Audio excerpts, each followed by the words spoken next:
Hi students, hello, welcome back to my channel Learning with Divya. Today we talked about foods and nutrition. Foods and nutrition के बारे में मतलब उसमें कुछ important topic को आज हम पढ़ेंगे.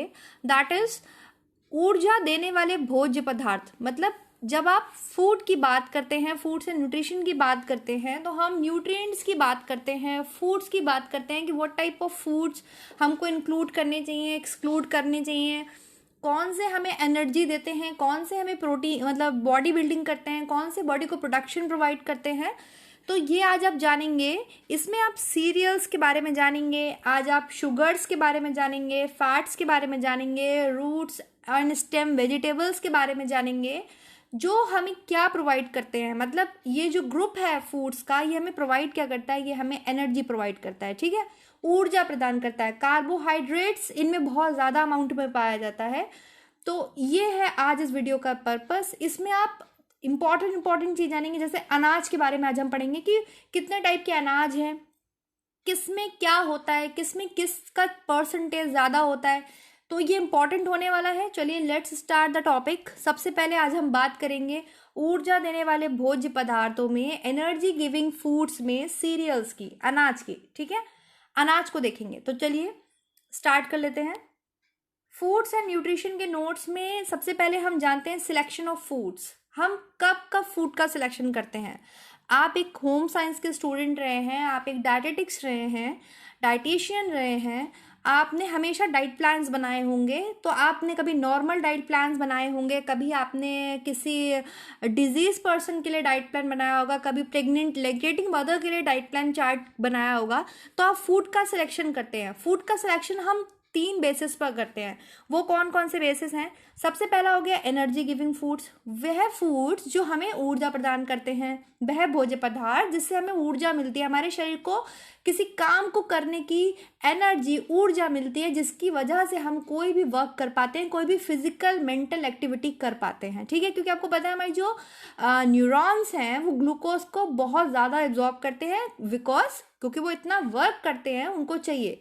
ठीक है, फिर हम बात करते हैं बॉडी बिल्डिंग फूड्स की. भाई अब ऐसे फूड्स भी बॉडी में हमें लेने हैं क्योंकि हमारे टिश्यूज़ हैं, सेल हैं, लिविंग सेल्स हैं, जो क्या होती हैं, लिविंग है तो बढ़ती हैं, ख़त्म होती हैं, नई बनती हैं. उसके लिए हमें ऐसे फूड्स भी लेना है जो हमारी बॉडी का निर्माण करते रहें. इसके अलावा प्रोटेक्टिव फूड्स भी हम इंक्लूड करते हैं अपने डाइट चार्ट में, जिससे कि हमारी बॉडी को एंटीबॉडीज़ हमारी बॉडी में जनरेट होती रहें, अच्छे से हमारी बॉडी का मतलब जो इम्यून सिस्टम है वो हेल्दी बना रहे. तो इन सबको हमको देख करके जो है डाइट प्लान करना होता है. तो आज हम सबसे पहले बात करने जा रहे हैं एनर्जी गिविंग फूड्स की. बाद में हम बॉडी बिल्डिंग फूड्स की बात करेंगे और सेपरेट अलग एक वीडियो में हम प्रोटेक्टिव फूड्स की बात भी करेंगे. आज हम बात करेंगे सबसे पहले एनर्जी गिविंग फूड्स की, जिसमें आपके आ जाते हैं अनाज जो आपको एनर्जी प्रोवाइड करते हैं. अनाज भी कौन कौन से होते हैं देखिए एनर्जी गिविंग फूड्स में. यहाँ हम 4 चीज़ों की बात करेंगे जो हमें एनर्जी प्रोवाइड करते हैं. वो कौन कौन से हैं. सबसे पहले आगे अनाज, दूसरे आगे आपके रूट्स वेजिटेबल्स, स्टेम वेजिटेबल्स, कंद मूल तना जड़ जिसे आप बोलते हैं. देन फैट्स भी हमें एनर्जी देते हैं. ठीक है, ये हमने पढ़ा हुआ है. लेकिन हमें सबसे ज़्यादा एनर्जी किससे लेनी चाहिए, कार्बोहाइड्रेट से लेनी चाहिए. क्लियर हो गया. एंड शुगर और स्वीटनिंग एजेंट, जो भी शुगर्स हैं, जो आपकी शर्करा है, डायरेक्टली ग्लूकोज भी लोग एनर्जी के लिए लेते हैं. गर्मियों में आप पीते हैं ना ग्लूकोज, ग्लूकॉन डी पीते हैं, और आपके हॉस्पिटल में ग्लूकोज चढ़ाया भी जाता है डायरेक्टली वेन्स के थ्रू एनर्जी प्रोवाइड करने के लिए. ठीक है, शरीर में एनर्जी का लेवल बनाए रखने के लिए. और अदर स्वीटनिंग एजेंट जैसे हमने सेक्रीन की बात करी थी, तो वो सब आज इस वीडियो में हम पढ़ने वाले हैं. चलिए सबसे पहले हम पढ़ेंगे सीरियल्स के बारे में. अब सीरियल जो शब्द है वो कहाँ से आया, तो ये आपके इंग्लिश का एक शब्द है सीरियल, जो कि रोम की देवी सीरस से बना है. किससे बना है, रोम की देवी सीरस, रोम की देवी सीरस से बना है. इसको अनाज की रक्षा करने वाली देवी माना जाता है. ठीक है, ये इंग्लिश वर्ड है सीरियल, जो कि आपके रोम की देवी सीरस इसको बोलते हैं. सीरस से बना है मतलब अनाज की रक्षा करने वाली देवी. इंपॉर्टेंट पॉइंट है, आपके एग्जाम व्यू से इंपॉर्टेंट है. तो अनाज क्या होते हैं, वह जो हम हमारे अब हम अपने देश की बात करेंगे. ठीक है, तो अनाज वो जो हमारे देश में आपके मतलब सॉरी प्रोड्यूस किए जाते हैं, उगाए जाते हैं। जैसे कि आप किस किस को अनाज कहेंगे? गेहूं, चावल, रागी, जौ, बाजरा, मक्का, ठीक है, ज्वार। इसमें भी इनकी दो कैटेगरीज है अनाज की, जैसे महीन अनाज और मोटे अनाज। महीन अनाज कौन से हो गए? गेहूं और चावल हो गया आपका। जो गेहूं है और जो चावल है आपका, वो क्या हो गया? महीन अनाज हो गए, ठीक है। और मिलेट्स, मिलेट्स मतलब आपके मोटे अनाज, जो उसमें कौन से आ गए आपके? रागी, जौ, बाजरा, मक्का, ज्वार आदि, जो भी आप बोल सकते हैं, और जिनका प्रोडक्शन हमारे देश में होता है। सबसे पहले हम बात करेंगे आज गेहूं की। देखिए, जो गेहूं है, महीन अनाज गेहूं, इसमें ग्लूटेन पाया जाता है। ग्लूटेन नाम का एक प्रोटीन पाया जाता है। वो करता क्या है? इससे आपका जो आटा है, जो आप डो बनाते हैं रोटी बनाने के लिए, चपाती बनाने के लिए, पूरी बनाने के लिए, कुछ भी बनाने के लिए, तो वो उसको क्या करता है? गूंथने में, मतलब उसको आपस में कंबाइंड होने में हेल्प करता है ग्लूटेन, ठीक है। खींचने में, स्ट्रेचेबिलिटी में हेल्प करता है। मतलब आपकी जो चपाती गोल बन रही है, तिकोनी बन रही है, जिस भी फॉर्म में आप बनाना चाहते हैं, वो उस ग्लूटेन की वजह से ही बन पाता है। ये आटे को फ्लेक्सिबिलिटी, इलास्टिसिटी प्रोवाइड करता है, ठीक है, लचीलापन देता है। अब एक देखिए, आप एक डिफरेंस भी देख सकते हैं। मान लीजिए आपने एक तुरंत आटा माड़ा और तुरंत उसकी रोटी आप सेकते हैं, तो वो कैसी बनेगी? बहुत सख्त बनेगी वो रोटी, ठीक है, बहुत सख्त, उसके किनारे भी फटे हुए होंगे। लेकिन एक आटा आपने गूंथ के रखा हुआ है और थोड़ी देर बाद, मतलब हाफ एन आवर के बाद उस आटे की रोटी आपने बनाई, तो आप क्या देखेंगे? वो रोटी बहुत सॉफ्ट बनेगी, बहुत अच्छे से फूलेगी। डिफरेंस वो इसी वजह से होता है। ग्लूटेन, ग्लूटेन कितना अच्छे से फूल पाया है, कितने अच्छे से जो उसमें अघुलनशील प्रोटीन है, वो कितना ज़्यादा मतलब अपनी एक्टिविटी परफॉर्म कर पा रहा है आटे के अंदर। क्लियर है वो? अब ग्लूटेन की भी बात करेंगे हम, ग्लूटेन की हम बात करेंगे तो ग्लूटेन आपके खुद 3 फॉर्म्स में आटे में पाया जाता है, ठीक है, जिसकी वजह से आटा जो है आपका चिपचिपा, उसके अंदर लचीलापन, फ्लेक्सिबिलिटी होती है, जिस वजह से वो खिंच पाता है, ठीक है। तो ये खुद 3 फॉर्म में पाया जाता है। आपके जो ग्लूटेन होता है 3 अवयवों का मिश्रण है, बोलेंगे फॉर्म्स में नहीं पाया जाता, बल्कि 3 ये अवयवों का मिश्रण है, मतलब 3 चीजों से मिलकर के आपके ग्लूटेन बनता है, ठीक है। कैसे? ग्लूटेन एक नेट की तरह वर्क करता है, जिसमें जो स्टार्च के जो दाने होते हैं वो फंस जाते हैं। अब सबसे पहले जो ग्लूटेन जिन चीजों से मिलकर बनता है, उसमें आपके आता है ग्लाइडिन। ग्लाइडिन क्या करता है? ये आटे को स्ट्रेचेबिलिटी प्रोवाइड करता है, मतलब उसके खींचने का गुण, जो आटा आपका खिंचता है ना, तो वो जैसे आप लोई तोड़ते हैं, खिंचता है, तो स्ट्रेचेबिलिटी प्रोवाइड करता है ग्लाइडिन, जो कि किसमें प्रेजेंट है? ग्लूटेन में। मतलब ग्लूटेन जो है आपके ग्लाइडिन, ग्लूटेनिन और आपके रेजिड्यू प्रोटीन का कॉम्बिनेशन होता है। ग्लूटेनिन क्या प्रोवाइड करता है? ग्लूटेनिन आपके आटे को इलास्टिसिटी, लचीलापन और दृढ़ता प्रदान करता है। क्लियर हो गया? तीसरा जो अवशेष होता है या जो तीसरा चीज है, उसको बोलते हैं रेसिड्यू प्रोटीन, जो कि ब्रिटल होता है, मतलब चूर चूर कर देता है। रोटी आपकी सूख जाती है, एकदम कड़ी हो जाती है, चूर चूर हो जाती है, बिकॉज ऑफ रेसिड्यू प्रोटीन।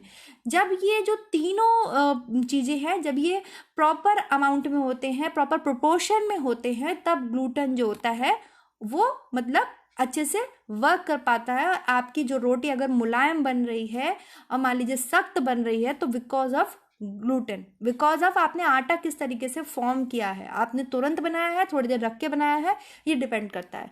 तो ये तो बहुत अलग बात होगी, ये तो एकदम प्रैक्टिकल नॉलेज होगी। लेकिन यहाँ पर जो आपको अंडरस्टैंडिंग होनी चाहिए, वो इंपॉर्टेंट बात क्या निकल के आई कि अनाज में महीन अनाज कौन सा है? गेहूं, चावल। गेहूं में क्यों क्या पाया जाता है? आपके एक प्रोटीन पाया जाता है, जिसको हम क्या बोलते हैं? ग्लूटेन बोलते हैं। ग्लूटेन खुद 3 चीजों का फॉर्म है, ग्लाइडिन, ग्लूटेनिन और रेसिड्यू प्रोटीन से मिलकर बनता है, जिसमें ग्लाइडिन की वजह से स्ट्रेचेबिलिटी आती है, ग्लूटेनिन की वजह से इलास्टिसिटी आती है आटे के अंदर। क्लियर हो गया? और ग्लूटेन वास्तव में एक नेट की तरह वर्क करता है, जिसमें स्टार्च के दाने फंस जाते हैं, तब वो बनाता है, आपकी रोटी बनती है, फूलती है, ठीक है। चलिए नेक्स्ट अब बात करेंगे, बहुत इंपॉर्टेंट, नेक्स्ट हम बात करेंगे अगर भारत में बात करें तो आपके गेहूं की 2 बहुत अच्छी किस्में हैं। अब इस बात पे लेके मुझसे बहस मत कीजिएगा कि नहीं और भी किस्में हैं, बहुत सी हैं, बहुत सी चीजें हैं। मैं यहाँ पर इंपॉर्टेंट 2 बता रही हूँ जिनका डेटा मेरे पास है। लाइक शरबती हो गया, बंसी हो गया, ठीक है, शरबती, बंसी, पिस्सी, दारा, डूरम, ये सब गेहूं की किस्में हैं, जिसमें आपकी जो पिस्सी है ये बहुत ही मुलायम सफ़ेद गेहूं होता है, मतलब आप समझिए मैदा बनाने के लिए यूज़ होता है, आप लोग मैदा यूज़ करते हैं वो। इसके अलावा जो दारा है, दारा जो फॉर्म है गेहूं की, इससे आपके दलिया और सूजी बनती है। इसके अलावा जो आपके सिवैयाँ, जैसे वर्मिसेली बोलते हैं आप लोग, सेवई जवे बोलते हैं, मीठे नमकीन बनाते हैं, वो डूरम से बनते हैं। डूरम एक विशेष टाइप की किस्म होती है, उससे बनते हैं। तो ये यहाँ पर इसलिए जानना इंपॉर्टेंट है। इसके अलावा भारत में आपके 1960 से आपके जो है ग्रीन रिवॉल्यूशन आया था, आई थिंक 1960 में ही आया था, इसको री चेक कर लीजिएगा, डॉक्टर एम एस स्वामीनाथन। और आपके 4th 5 ईयर प्लान था ये, तो मुझे एग्जैक्ट याद है, तो आप लोग अच्छे से एक बार कर लीजिएगा क्लियर। और क्लियर करना है मतलब उसको देख लीजिएगा, रिसर्च करके लिख लीजिएगा। अब ये मत कहिएगा कि रिसर्च करने को दे दिया, ठीक है। तो उसमें जो था आपके मैक्सिकन गेहूं सोनारा का यूज़ किया गया, ठीक है। और इसके अलावा आपके जो और किस्में हैं वो कल्याण सोना है। अब ये मैं इसलिए बता रही हूँ कि ये आपसे पूछा जा सकता है कि ये कल्याण सोना किसकी किस्म है, C306 किसकी किस्म है, C308 अर्जुन, जनक, प्रताप, WL711, ये सब किसकी किस्में हैं, ये सब आपके गेहूं की किस्में हैं, गेहूं की, ठीक है। तो ये इंपॉर्टेंट आपको इन्फॉर्मेशन मिल गई होगी और आप लोग नोट डाउन करते चलिएगा। और भी बहुत सारी किस्में हैं, लेकिन जो बेस्ट आई थिंक माने जाते हैं वो आपके शरबती ग्रेड और 1 और बंसी, ये बहुत अच्छे गेहूं की किस्में मानी जाती हैं, जिसका प्रोडक्शन भी बहुत ज़्यादा होता है। क्लियर हो गया। नेक्स्ट हम बात करेंगे स्टूडेंट चावल की, राइस की। अब राइस बहुत फॉर्म में यूज़ किया जाता है हमारे देश में, और इसकी जो आपकी वैरायटीज़ होती हैं, कोई कभी फाइन, बहुत लंबा राइस फाइन होता है, मध्यम होता है, आपके कुटे हुए चावल होते हैं, मतलब बिल्कुल टूटे हुए टाइप के चावल होते हैं, बासमती, तिलक चंदन, हंसराज, ये वैरायटीज़ हैं चावल की। इसके अलावा और भी बहुत सारी वैरायटीज़ हो सकती हैं, ठीक है। सबसे पहले हम बात करेंगे पार बॉइल्ड राइस की। पार बॉइल्ड राइस, जिसे आपके उसना चावल बोलते हैं, हिंदी में क्या बोलते हैं, उसना चावल। ये जो आपके ईस्टर्न पार्ट है इंडिया का, जो पूर्वी भाग है इंडिया का, वहाँ पर ये हल्का सा पीले रंग के चावल का यूज़ किया जाता है, ठीक है। और ये बनता कैसे है, पार बॉइल्ड राइस बनता कैसे है, अब हम इसकी बात कर लेते हैं। इसमें जो धान होता है, चावल होता है, इंपॉर्टेंट बात जो हमारी है, उसको आपके जो धान हो गया, ठंडे पानी में भिगोते हैं कुछ दिन के लिए चावल को। फिर जब वो दाने उसके सॉफ्ट हो जाते हैं, मतलब उसके बाद ठंडे पानी से निकालने के बाद दानों को सॉफ्ट होने तक बॉईल किया जाता है। देन फिर उनको सुखा दिया जाता है, फैला देते हैं सूखने के लिए। इसमें क्या होता है, जो दानों की जो आउटर मोस्ट कवरिंग होती है, जिसको आप भूसा बोलते हैं, वो आसानी से उतर जाता है, दाना ब्रिटल हो जाता है और बहुत इलास्टिक हो जाता है, लचीला हो जाता है। स्टार्च का जेलेटिनाइजेशन हो जाता है, जिसकी वजह से चावल का जो दाना है का जो बाहरी भाग है वो सख्त हो जाता है। तो ये जो है ये आपके पार बॉइल्ड राइस होता है। क्लियर हो गया। एक पॉलिश्ड राइस होता है, जो लोग बहुत ज़्यादा पॉलिश्ड राइस का यूज़ करते हैं उनमें बेरी बेरी होने की संभावना पूरी होती है, क्योंकि जो पॉलिश किए हुए चावल होते हैं, इसमें क्या होता है, जो उसकी आउटर मोस्ट कवरिंग होती है वो तो बिल्कुल ख़त्म हो जाती है, और उसको पॉलिश कर देते हैं चावल को किसी भी लिक्विड में डाल के, किसी भी तरीके से। तो जहाँ पर सबसे ज़्यादा पॉलिश किया हुआ राइस यूज़ किया जाता है, मतलब वहाँ के लोगों का मुख्य भोजन ही पॉलिश राइस है, तो बेरी बेरी रोग होने की बहुत ज़्यादा संभावना होती है। इसके अलावा कुछ लोग आपके ब्राउन राइस यूज़ करते हैं। तो कहने का मतलब ये है कि these are the varieties of rice, और इसमें भी जो राइस है वो आपके क्या प्रोवाइड करता है, हमें न्यूट्रिशनल वैल्यू क्या मिल रही है, एनर्जी प्रोवाइड करता है। स्टार्च बहुत ज़्यादा अमाउंट में पाया जाता है चावल में, और डिफरेंट लोग डिफरेंट टाइप्स के राइस को यूज़ करते हैं। जैसे ईस्टर्न में कैसा यूज़ किया जाता है, दक्षिण भारत में सेला चावल यूज़ किया जाता है, ठीक है, वो भी बी ग्रुप्स उसमें अच्छा पाया जाता है। और आपने देखा होगा, अगर आप ये यूपी एमपीज़ में देखते हैं तो थोड़ा कुटा हुआ चावल भी यूज़ करते हैं लोग, छोटा चावल, कुटा चावल, बड़ा चावल। तो ये सब प्रोवाइड क्या करते हैं, ये सब सिलेक्शन ऑफ फूड हम पढ़ क्यों रहे हैं, these are provide us energy, हमें एनर्जी प्रोवाइड करते हैं। नेक्स्ट हम बात करेंगे स्टूडेंट्स आपके मिलेट्स की। मिलेट्स जिसे आप क्या बोलेंगे, मोटे अनाज की कैटेगरीज में रखेंगे, जैसे आपके बाजरा हो गया, रागी हो गया, मक्का हो गया। तो बाजरा आपके जो मुख्य रूप से आपके जो मध्य मतलब आपके मिडिल में और वेस्टर्न इंडिया में उगाया जाता है, पश्चिमी भारत में बहुत ज़्यादा उगाया जाता है। और बाजरे का आटा तो आप सब भी यूज़ कर चुके होंगे। रागी की बात करें, यहाँ पर न्यूट्रिशन वैल्यू हमें मिलेगी।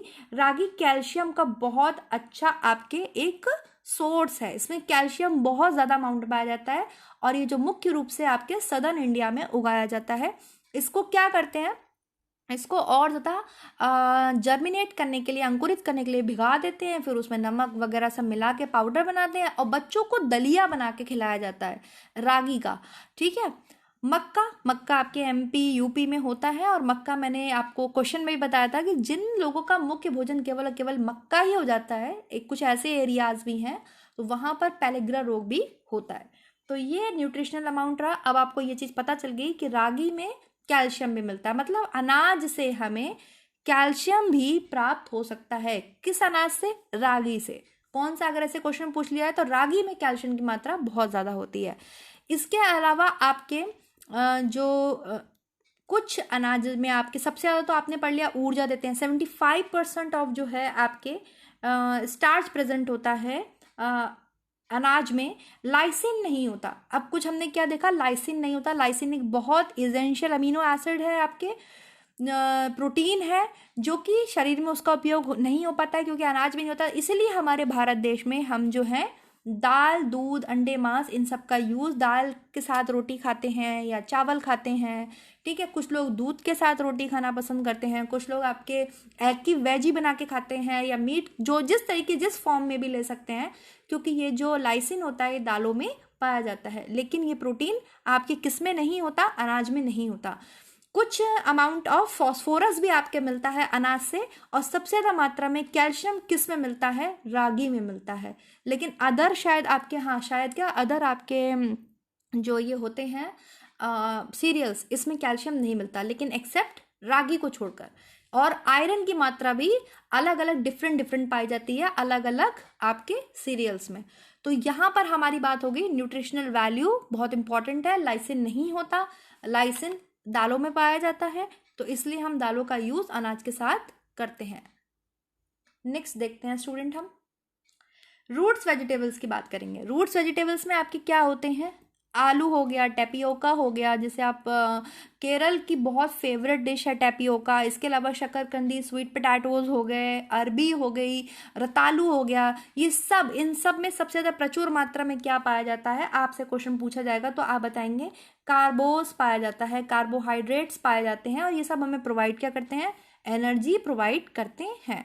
बस इसमें आपको यही चीज़ पढ़नी है, इंपॉर्टेंट होते हैं, कार्बोस से भरपूर होते हैं। नेक्स्ट हम देखेंगे फैट्स की बात करेंगे। फैट्स, बसा जिसे आप बोलते हैं। देखिए आपको पता है, एक तो आपकी लिक्विड फॉर्म में फैट होता है जिसे आप तेल बोलते हैं, एक आपके जो होता है जमा हुआ फैट होता है, जैसे आपके मक्खन हो गया, देसी घी हो गया, या जो आपके वनस्पति घी जैसे डालडा टाइप हो गया, वो हाइड्रोजिनाइज्ड फैट होते हैं। ठीक है। लेकिन दोनों को ही हम फैट्स बोलते हैं, वसा बोलते हैं। चाहे वो तेल की फॉर्म में है, जो कमरे में आपके तरल है वो तेल है, जो कमरे के टेम्परेचर पे आपके ठोस हो जाते हैं, जम जाते हैं, वो आपके वसा कहलाते हैं। क्लियर हो गया? अब हम यहाँ पर फैट्स की जो इम्पोर्टेंट चीज़ है वो हम यहाँ पर ये डिस्कस करने जा रहे हैं कि विटामिन्स और प्रोटीन्स की तरह फैट्स भी हमारे शरीर की वृद्धि और स्वास्थ्य के लिए बहुत इंपॉर्टेंट होते हैं। ठीक है। तो हमारी जो डेली डाइट है उसमें आपके 3 इसेंशियल फैटी एसिड्स हैं, linoleic acid, linolenic acid, arachidonic acid.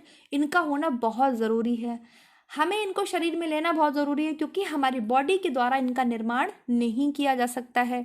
ये जो 3 इसेंशियल एमिनो एसिड्स हैं, फैटी एसिड्स हैं, ये बहुत इंपॉर्टेंट है लेना। और जो एरिकिडोनिक एसिड है, ये तो बॉडी में जब आप लिनोलिक एसिड ले लेते हैं तभी एरिकिडोनिक एसिड का निर्माण बॉडी में होता है। ठीक है, बन पाता है।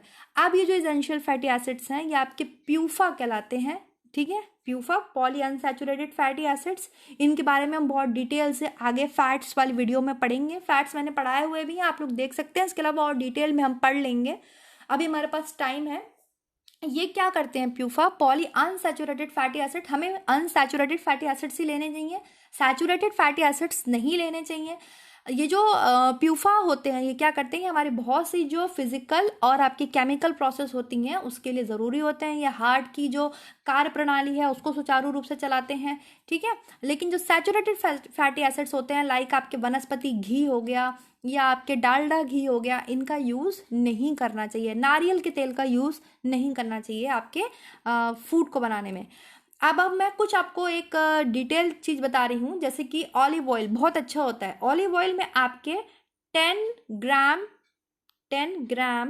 प्रति 100 ग्राम प्यूफास पाए जाते हैं, ठीक है। प्यूफा जो आपके पॉली अनसैचुरेटेड फैटी एसिड्स होते हैं वो 10 ग्राम प्रति 100 ग्राम, मतलब अगर आप 100 ग्राम ऑलिव ऑयल यूज़ कर रहे हैं तो उसमें 10 ग्राम प्यूफा है, ठीक है। अगर सरसों के तेल की बात करें, मस्टर्ड ऑयल की, तो उसमें 25 ग्राम है पर 100 ग्राम। मूंगफली का तेल बहुत अच्छा होता है, ठीक है, उसमें 28 होते हैं। इसके अलावा आपकी चावल की भूसी का तेल जिसे आप राइस ब्रान ऑयल बोलते हैं 35 होता है। तिल के तेल में 42 होता है, मक्का के तेल में 45 होता है। तो ये चीज़ है, लेकिन नारियल के तेल में ओनली 2 होता है, 2 ग्राम प्रति 100 ग्राम। घी मक्खन वसा जो आप यूज़ करते हैं उसमें केवल 4 होता है, 4 ग्राम प्रति 100 ग्राम। ऑलिव ऑयल, मस्टर्ड ऑयल, ये सब बहुत अच्छे होते हैं। और आपके सनफ्लावर ऑयल या आपके ये सोयाबीन का तेल हो गया, ये सब बहुत अच्छे होते हैं खाना बनाने के लिए। तो ये बात हो गई आपके फैटी एसिड्स की, फैट्स की। और ये भी हमें क्या प्रोवाइड करते हैं, ये भी हमें एनर्जी प्रोवाइड करते हैं, एनर्जी के लिए यूज़ किए जाते हैं। अब आजकल कुछ रिफाइंड ऑयल भी आते हैं जो कि आप रिफाइंड जानते ही हैं, वो नॉर्मल ऑयल्स को और ज़्यादा रिफाइंड करके बेचा जाता है उन्हें, ठीक है। तो ये हमारी जो फैट्स हैं these are also use for energy. Next हम बात करेंगे आपके शुगर्स की, जो आपकी आ जाती हैं, जैसे आप शर्करा, गुड़ या आप अन्य जो स्वीटनिंग एजेंट्स होते हैं वो बोलिए। तो चीनी जो आप शुगर बहुत इंपॉर्टेंट होती है, 99.5% उसमें प्योर सुक्रोज होती है, ठीक है। गुड़ में तो आपके थोड़ी मात्रा में क्या पाया जाता है, आयरन भी पाया जाता है। तो ये चीज़ इसलिए हम पढ़ेंगे। तो जो शुगर है वो किस किस फॉर्म में यूज़ की जाती है, क्रिस्टलाइज्ड शुगर, जो आप वाइट शुगर जैसे नॉर्मल चीनी बोलते हैं आप, उस पर वो जो शुगर मिलती है जो आप लाते हैं चाय बनाने के लिए, वो एक क्यूब शुगर होती है। स्टूडेंट, क्यूब शुगर क्या होती है, बड़े बड़े आकार के क्यूब्स बनाए जाते हैं, ठीक है, और उसको जो है लोग चाय में डाल के पीते हैं। आइसिंग शुगर होती है, या उसको आप बूरा बोलिए, बिल्कुल सफ़ेद पिसी हुई शुगर, उसको बूरा बोल सकते हैं, वो होती है, उस फॉर्म में यूज़ करते हैं। इसके अलावा कुछ लोग ब्राउन शुगर यूज़ करते हैं। अब ब्राउन शुगर कैसे बनती है यहाँ पर बात करेंगे हम। जब चीनी बन रही होती है तो जो लास्ट प्रोसेस होती है जिसे मोलास बोलते हैं, काले रंग का पका हुआ गन्ने से बनती है ना चीनी, तो जो मोलास होता है उसमें मोलास में जो है ब्राउन शुगर, उसको क्रिस्टलाइज करके ब्राउन शुगर बनाई जाती है मोलास को। लेकिन आजकल जरूरी नहीं जो आप ब्राउन शुगर आ रहे हैं वो असली ही हो, क्योंकि उसमें क्या करते हैं, जो नॉर्मल चीनी होती है ना उसको आपकी कैरामल मतलब भुनी हुई चीनी की घोल की परत चढ़ा के बेच देते हैं और ब्राउन शुगर के नाम पे बेच देते हैं।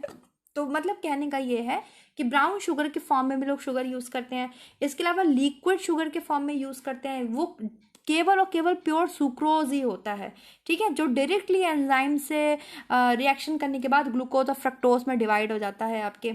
इसके अलावा कुछ लोग डायरेक्टली ग्लूकोज भी पीते हैं, जैसे कि मैंने बात करी थी पहले ही, ग्लूकोन डी आप पीते हैं, या हॉस्पिटलाइज में इंसुलिन का कोई पेशेंट है तो उसको तुरंत ग्लूकोज पिलाया जाता है।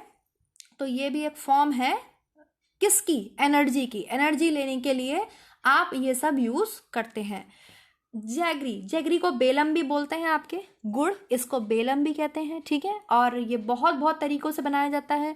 हाँ, कहीं पे गन्ने के रस से बनाया जाता है, कहीं पे आपके नारियल के गूदे से बनाया जाता है, कहीं पर आपके खजूर के गूदे से बनाया जाता है, साबूदाने से भी बनाया जाता है। और इसमें कुछ अमाउंट में आपके आयरन भी पाया जाता है, ठीक है। गुड़ में जो इंपॉर्टेंट यहाँ पे न्यूट्रिशनल वैल्यू निकल के आई है वो ये कि इसमें आयरन भी पाया जाता है। फिर आपके जो एनर्जी के लिए और स्वीटनिंग के लिए यूज़ किया जाता है वो है आपके शहद के बारे में आप जानते ही हैं। शहद में आपके 20% जो होता है वो वाटर होता है। इसके अलावा 80% कार्बोज होता है जो कि सुक्रोज, ग्लूकोज और फ्रक्टोज का मिक्सचर होता है, ठीक है। हनी में हमें क्या चीज़ याद करनी है, सुक्रोज, ग्लूकोज और फ्रक्टोज का जो होता है वो आपके मिश्रण होता है। 80% कार्बोज इससे मिलते हैं। नेक्स्ट हम बात करेंगे सैक्रीन की। सैक्रीन के बारे में आपको मैंने बताया भी है, आज भी मैं बता देती हूँ। सैक्रीन भी एक स्वीटनिंग एजेंट है। जो लोग मीठा नहीं खा सकते, लाइक डायबिटीज़ के पेशेंट हैं, तो वो लोग जो है आजकल आप देखते हैं कि वो उनकी अलग से टैबलेट्स आती हैं कि ये डाल लीजिए, इससे मीठापन आएगा। कुछ लोग, लेकिन ये जो है सैक्रीन, अगर डायरेक्टली सैक्रीन का यूज़ कर रहे हैं तो ये जो है कैंसर होने की संभावना होती है। ये इंपॉर्टेंट चीज़ें हैं, इससे कैंसर होने की संभावना होती है और ये बॉडी को नुकसान पहुंचाता है। आजकल इसकी जगह दो चीज़ें यूज़ की जाती हैं, वो है आपके सोडियम काइलामेट, काइलामेट यूज़ किया जाता है, एस्पार्टेम यूज़ किया जाता है और आपके सोर्बिटॉल यूज़ किया जाता है। ये सब आपके चीनी के पूरक हैं जो कि आजकल यूज़ किए जाते हैं। क्लियर हो गया। और इन सब से हमें मिलता क्या है? इन सब से हमें मिलता है एनर्जी, ऊर्जा, कार्बोहाइड्रेट्स। कुछ अमाउंट में आपने जगह जगह पढ़ा, किसी से कैल्शियम भी मिल रहा है, किसी से आपके कुछ अमाउंट ऑफ प्रोटीन्स भी मिल रहे हैं, कुछ अमाउंट ऑफ फैटी एसिड्स भी मिल रहे हैं जो इसेंशियल है आपकी बॉडी में। तो आज के वीडियो को कैसा लगा इसको कमेंट करके, लाइक करके, सब्सक्राइब करके चैनल को ज़रूर बताइएगा। बहुत पढ़ के डिटेल्ड स्टडी करके मैंने आपको ये चीज़ पढ़ाई है और इसके नोट्स आप इसी तरीके से प्रिपेयर कीजिए। इंपॉर्टेंट चीज़ों को नोट डाउन कीजिए जो आपको हेल्प करेंगे आपके एग्जाम में। एक रिवीजन ही हो गया होगा आप लोगों का फूड्स एंड न्यूट्रिशन का, बिल्कुल बेसिक से। तो चलिए स्टूडेंट्स, नेक्स्ट वीडियो में हम बात करेंगे शरीर का निर्माण करने वाले, मतलब बॉडी बिल्डिंग जो आपके फूड प्रोडक्ट्स हैं, खाद्य पदार्थ हैं उनका, जिसमें आप दालें पढ़ेंगे और मिल्क एंड मिल्क प्रोडक्ट्स के बारे में पढ़ेंगे, मीट के बारे में पढ़ेंगे और आप जो ड्राई फ्रूट्स खाते हैं उनके बारे में पढ़ेंगे। काफ़ी सारी चीज़ों के बारे में हम जानेंगे। तो वीडियो कैसा लगा कमेंट करना मत भूलिएगा, लाइक सब्सक्राइब करना मत भूलिएगा। अपना ध्यान रखिएगा। नेक्स्ट वीडियो मिलेंगे नेक्स्ट टॉपिक के साथ, तब तक आप सब अपना ध्यान रखिए।